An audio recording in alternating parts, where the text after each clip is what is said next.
¿Qué? Al que se sienta sobre las alturas de los cielos, que se humilla a mirar en el cielo y en la tierra para levantar del polvo al pobre y al menesteroso levantarlo del muladar, o sea del basurero, para hacerlo sentar con príncipes y heredar un sitio de honor. Al que está sentado en el trono y al Cordero sea la gloria desde ahora y por toda la eternidad. El que se viste de luz como de vestidura, el que se viste de justicia como una coraza, el que extendió los cielos como una cortina y los desplegó como una tienda para morar,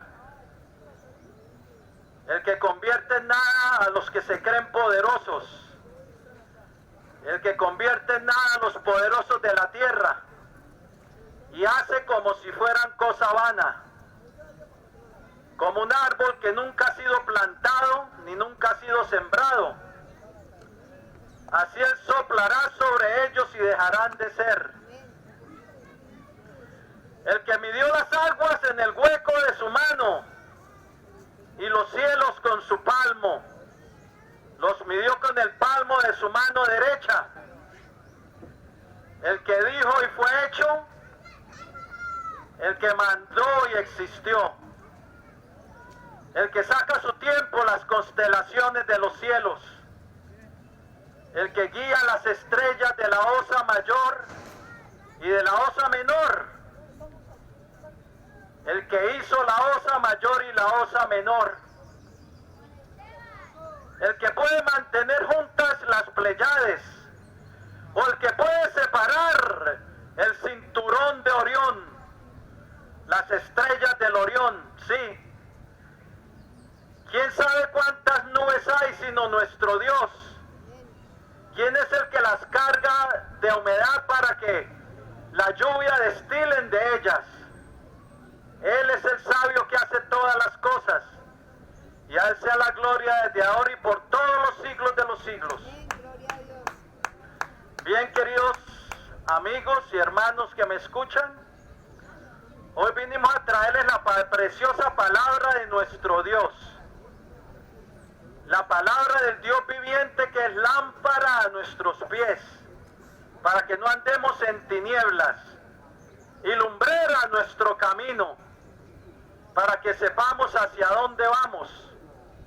Sí, la palabra de nuestro Dios, que es como espada que penetra hasta partir el alma y el espíritu, las coyunturas y los tuétanos. La espada de la palabra de Dios, sí, que es como un martillo, como dice Jeremías, como un martillo que quebranta la piedra. Bien, en el Evangelio de Mateo capítulo 16,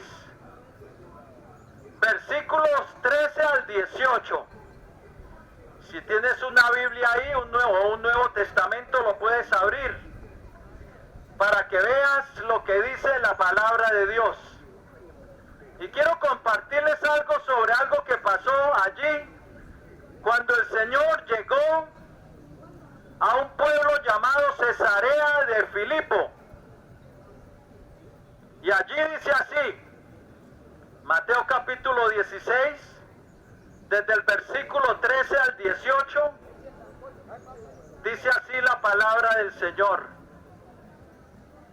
Llegando Jesús a la región de Cesarea de Filipo, preguntó a sus discípulos: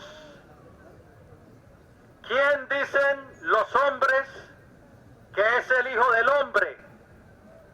Y ellos dijeron: unos Juan el Bautista, otros Elías, y otros Jeremías o alguno de los profetas. Entonces Jesús les dijo: ¿y vosotros quién decís que soy yo? Respondiendo Simón Pedro dijo: tú eres el Cristo, el Hijo del Dios viviente. Entonces le respondió Jesús: bienaventurado eres Simón, hijo de Jonás, porque no te lo reveló carne ni sangre, sino mi Padre que está en los cielos. Y a ti también te digo que tú eres Pedro, y sobre esta roca edificaré mi iglesia, y las puertas del Hades no prevalecerán contra ella. Bien, así dice Mateo 16 del versículo 13 al 18. Y quiero comenzar con comentar de este pueblo donde llegó Jesucristo, Cesarea de Filipo. Y quiero que entiendas primeramente que los romanos habían construido este pueblo. Los romanos lo habían construido. Era un pueblo al norte de Galilea, en el extremo norte de Galilea, pero era un pueblo habitado más que todo no por judíos, sino por gentiles. Era un pueblo habitado más que todo por gente griega. ¿Y qué se hallaba allí? Ídolos. Era un pueblo donde habitaba la idolatría.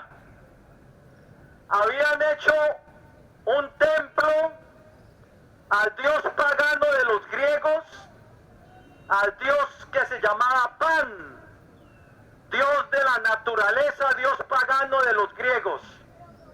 Allí había un templo para Pan, el dios griego. Y también Herodes el Grande había hecho un templo para César Augusto, el emperador. Sí, dos templos. Si fuera eso, era un sitio de muchas religiones, un sitio pagano. No había casi allí judíos. Sin embargo, Jesucristo los llevó a esta región y a este pueblo, Cesarea de Filipo. Tal vez estaba ya un poco cansado de que la multitud se le vinieran y quiso apartarse con los discípulos a un pueblo que era más que todo pueblo gentil pagano, edificado por los romanos. Y allí, en Cesarea de Filipo, un lugar de adoración a dioses paganos, y que se adoraba al mismo ser humano, al César que era considerado como divino. Sí, los Césares eran considerados divinos, y los sucesores de los Césares, que cambiaron su vestidura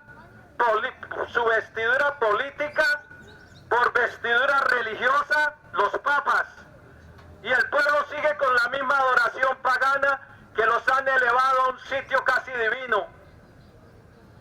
Pero allí, Cesarea de Filipo, un pueblo pagano, allí el Señor les hace la gran pregunta, la pregunta del millón. Bueno, todavía no. Primero les hace una pregunta. ¿Quién dicen los hombres que es el Hijo del Hombre? Refiriéndose a él mismo. Un título que al Señor le gustaba decirse de sí mismo, el Hijo del Hombre.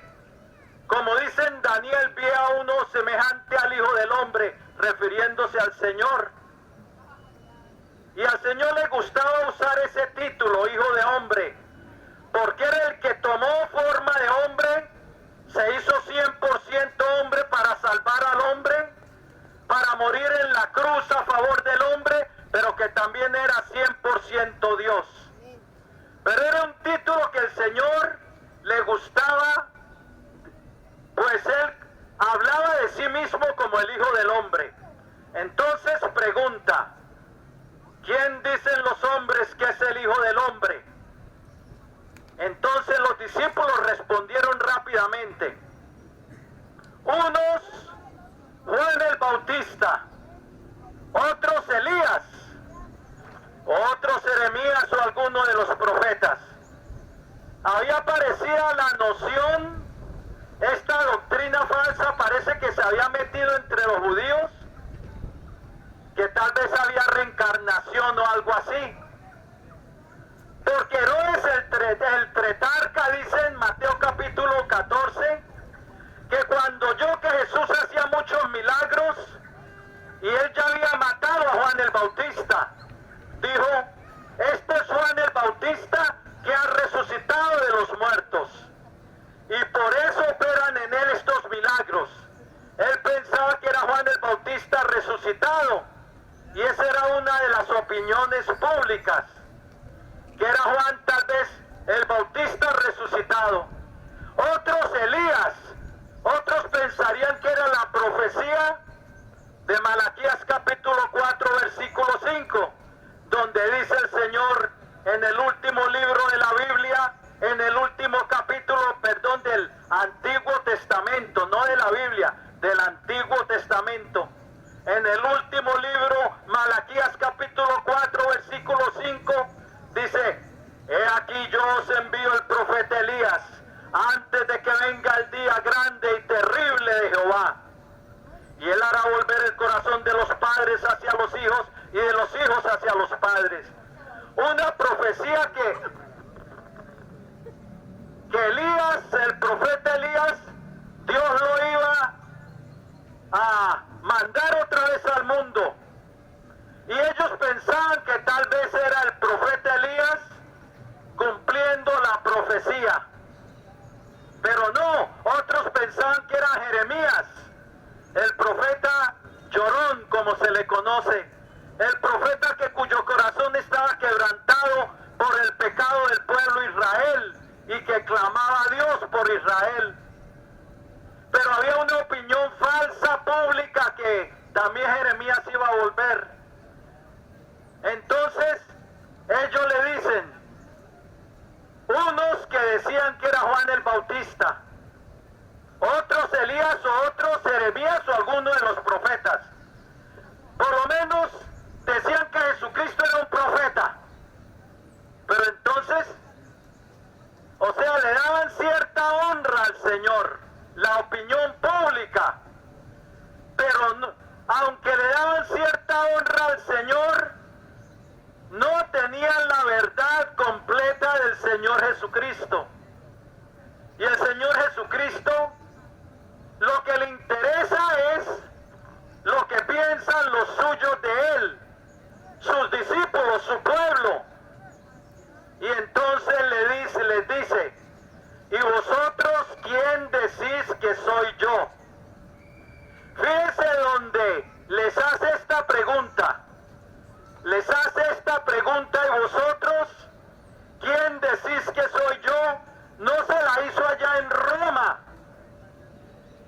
donde era el centro del poder mundial.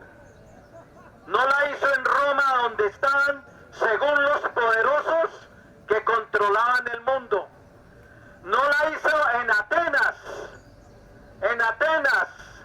en Grecia, donde se juntaban los filósofos y según los sabios de este mundo. No la hizo en Jerusalén, donde estaban los que profesaban el conocimiento del Dios verdadero, los fariseos y saduceos y los escribas. No la hizo allá en Jerusalén, donde estaban los que profesaban conocer al Dios verdadero. La hizo en Cesarea de Filipo, en un ambiente pagano donde había donde tal vez estaban cerca del templo de Herodes, de César Augusto, o cerca del templo de Pan, dios griego de la naturaleza, o quién sabe dónde estaban cerca de cualquier otro templo.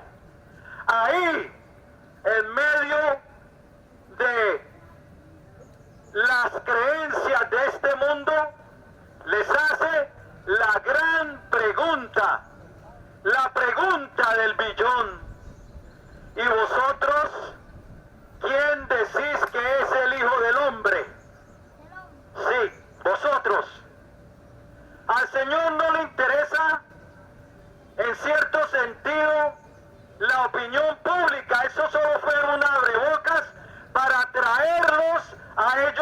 verdad le interesa lo que dicen los suyos de él. Y los discípulos, entonces Simón Pedro responde, tal vez responde por todos los discípulos, porque tal vez ellos ya habían, parece que hablado entre ellos, porque en la tormenta ya habían hecho una profesión de quién era el Señor Jesucristo. En la tormenta, en el agua, cuando Jesús camina sobre el mar, que ya vinieron y le adoraron y dijeron, tú eres el Hijo del Dios viviente. Sí. Entonces la respuesta del billón, respuesta importante, querido amigo, la respuesta del millón, y de no del millón, del billón o del trillón, tal vez la respuesta más importante para tu vida, Dios lo hace personal. ¿Y qué dice? ¿Y vosotros quién decís que es el Hijo del Hombre? Y responde Pedro a la respuesta del millón, a la pregunta del millón, le da la respuesta del millón. Tú eres el Cristo, el Hijo del Dios viviente. Así es, gloria a Dios. A la pregunta del millón le da la respuesta del millón. Y ahora, querido amigo, tú, para tu vida, ¿qué dices? ¿Quién dices que es el Señor Jesucristo para ti? Si el Señor te lo hiciere personal, y hoy te lo hace personal como a los discípulos, y a vosotros, ¿quién decís que soy yo? Mire, querido amigo y amiga, la pila. O póngale el otro. Está bien, se está oyendo bien. Querido amigo, de esa respuesta a esa pregunta depende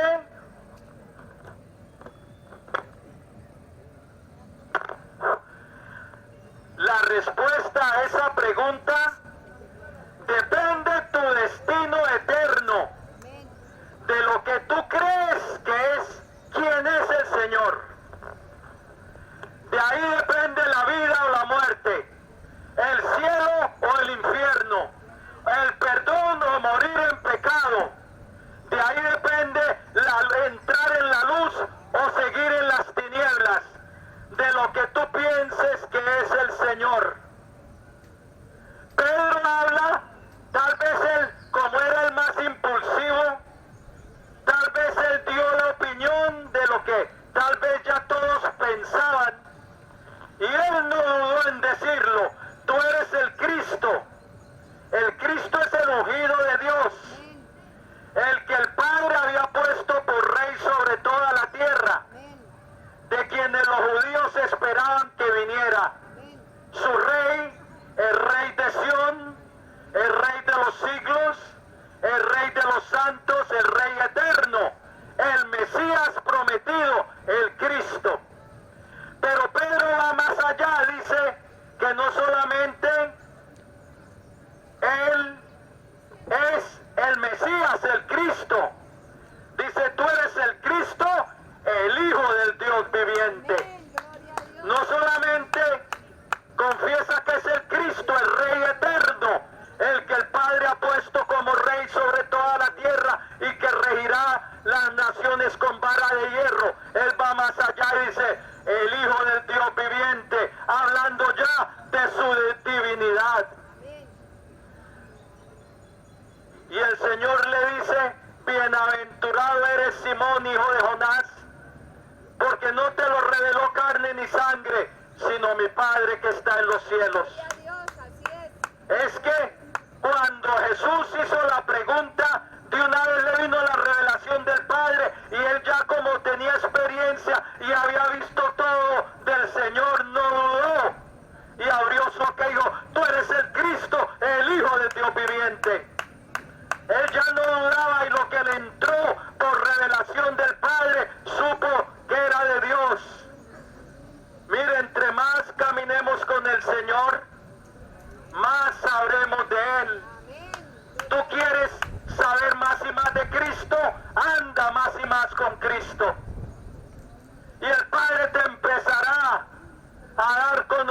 cumplimiento de sus cosas. Y Pedro, y el Señor le contesta: bienaventurado eres Simón, hijo de Jonás, porque no te lo reveló carne ni sangre, sino mi Padre que está en los cielos. Gloria a Dios. Y a ti también te digo que tú eres Pedro, y sobre esta roca edificaré mi iglesia, y las puertas del Hades no prevalecerán contra ella. Ahora oye bien este versículo, el versículo 18 del capítulo 16, cuando el Señor le dijo: y a ti también te digo que tú eres Pedro, y sobre esta roca edificaré mi iglesia. De ahí han torcido la escritura para decir que Pedro es el fundamento de la iglesia, que Pedro es la roca de la iglesia, mentira del diablo. Eso es una falsa doctrina.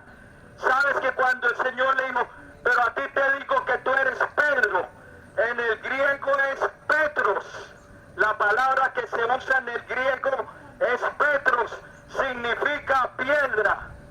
Pero cuando dijo: a ti también te digo que tú eres Petros, o sea Pedro, y sobre esta roca, la palabra que se usa en el griego es Petras.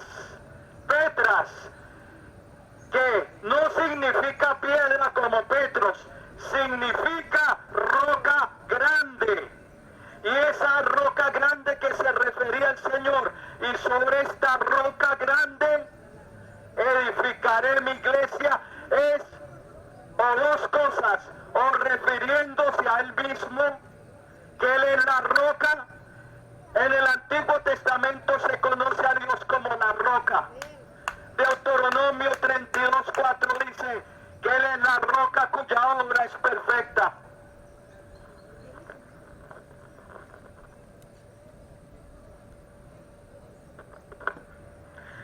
Deuteronomio 32:4 dice que él es la roca cuya obra es perfecta, porque todos sus caminos son rectitud, que él es Dios de verdad y sin ninguna iniquidad en él. Se refiere a Dios como la roca, como la roca. En el Salmo 18 dice: porque qué roca hay fuera de nuestro Dios. No hay otra roca. ¿Qué roca hay fuera de nuestro Dios? En el Antiguo Testamento Dios se conocía como la roca. Y cuando Jesucristo dijo: y sobre esta roca edificaré mi iglesia, se estaba refiriendo a él mismo o a la revelación de Pedro, que había dicho: tú eres el Cristo, el Hijo del Dios viviente. Esa confesión es la confesión sobre Jesucristo, la roca. 1 Corintios 10 dice que él era la roca espiritual que los guiaba en el desierto, hablando de Cristo como la roca. Esa roca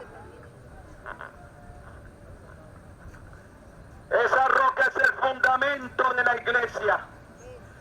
La Biblia habla de Cristo como el fundamento de la iglesia. Como esa roca de los creyentes habla en 1 Pedro 2:4 como piedras vivas. Y el mismo Pedro dice: mas vosotros sois piedras vivas. De los creyentes dice que somos piedras vivas en un templo espiritual. Sí, dice acercándoos a él. Y habla de los creyentes como piedras vivas.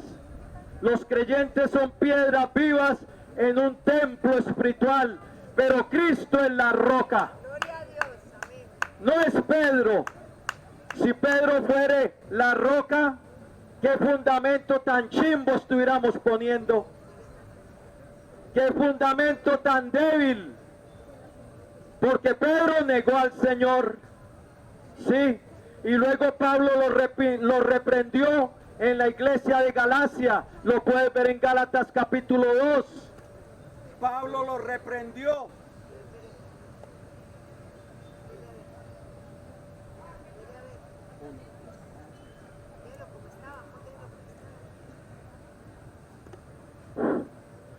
Entonces, el Señor Jesucristo es la roca. Y Pablo reprendió a Pedro en Gálatas 2 porque no estaban dando conforme a la verdad. Y ahí lo pueden, no quiero entrar en eso, lo pueden leer en Gálatas capítulo 2, que Pablo se tuvo que parar y reprender a Pedro.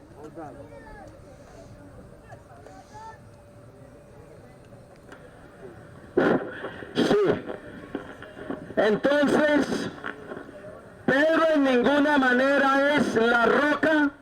La Biblia dice, luego Pablo escribe en 1 Corintios 3:11, y ningún otro puede poner un fundamento del que ya ha sido puesto, el cual es Cristo. El fundamento de nuestra vida. Esa confesión, tú eres el Cristo, el Hijo del Dios viviente, el que cree y fundamenta su vida sobre Cristo, edifica su vida sobre la roca eterna, la roca de los siglos, la roca inmortal, y que será un fundamento seguro para todo aquel que en él cree. Sí, Efesios 2:20 dice, edificándoos sobre el fundamento de los apóstoles y profetas, siendo la principal piedra del ángulo Jesucristo mismo. Entonces, querido amigo, la gran confesión en Cesarea de Filipo: tú eres el Cristo, el Hijo del Dios viviente. Y Jesucristo a Pedro le dijo que sobre su iglesia y hoy sobre esta roca, o sea, sobre esa declaración, edificaré mi iglesia, sobre él mismo edificaré. No la estaba todavía edificando porque él tenía que morir en la cruz del Calvario, derramar su sangre para redimir a un pueblo, para redimir a su iglesia. Amén. La iglesia nació en Pentecostés. Amén, así es. Gloria a Y Dios. ahí fue que brotó la iglesia de Cristo, cuando fueron llenos del Espíritu Santo. Amén. Pero ya la sangre había sido vertida en la cruz del Calvario. Por eso el Señor no dijo, y sobre esta roca edifico mi iglesia, sino edificaré. Él tenía que ir a la cruz. Gloria a Dios. La sangre tenía que ser vertida en la cruz del Calvario para el perdón de nuestros pecados. Amén. Y dijo, y las puertas del Hades no prevalecerán contra ella. Amén. Gloria O sea, a Dios. el Hades es el lugar de los perdidos, la prisión de los muertos. Es un lugar donde el hombre cumple su condena antes de ser echado al lago de fuego y de azufre para ser destruido en el día del juicio. Amén. Pero el Hades es el lugar, es una cárcel, por decirlo así, donde el hombre que muere sin Cristo va a ser allá, a ser castigado por sus pecados, antes de ser echado en el día del juicio en el lago de fuego, Amén. que ahí terminará su existencia. Pero las puertas del Hades no prevalecen contra la iglesia de Cristo, no prevalecen contra el pueblo santo del Señor. Gloria al nombre del Señor. Allí no vamos ninguno de los que creemos en Él, Amén. nos vamos directo a la presencia del Señor, Gloria a Dios. porque nuestros pecados han sido quitados, porque nuestros pecados han sido lavados, y podemos exclamar como los que exclaman en Apocalipsis 1:5, al que nos amó y nos lavó de nuestros pecados con su sangre, a Él sea la gloria ahora y por toda la eternidad. Gloria a Dios. Sí. Ahora, querido amigo, ¿eres tú un pueblo de Dios? ¿O todavía no has hecho la gran confesión donde empieza tu camino de fe con el Señor Jesucristo? Haz hoy, es tu oportunidad de hacer la gran confesión también públicamente, como hizo Simón Pedro. Hoy es tu día de salvación. ¿Qué necesitas hacer? Arrepentirse y creer en Cristo y empezar a seguirle. Decidir cambiar de vida. decidir abandonar el pecado y recibir a Cristo como tu Señor. Y Él vendrá a tu vida y te hará una nueva criatura. Romperá tus cadenas, romperá tu yugo, te sacará de las tinieblas, te pasará de las tinieblas a la luz, te dará el perdón de pecados, porque Jesucristo, oye bien, quiere tenerte en su reino. Él quiere tenerte en su reino, pero es tu decisión. ¿Le vas a seguir o vas a seguir con los ídolos de este mundo, como tal vez muchos seguirían en Cesarea de Filipo? Bien, hoy es el día de salvación. Si quieres entregar tu vida al Señor, inclina ahí tu rostro. Hoy puedes hacer tú la gran confesión, no en Cesarea de Filipo, sino aquí mismo en este parque. Amén. Dile así al Señor si lo quieres hacer. El Señor te oye, dile así: Señor Jesucristo, Señor Jesucristo, te necesito. te necesito.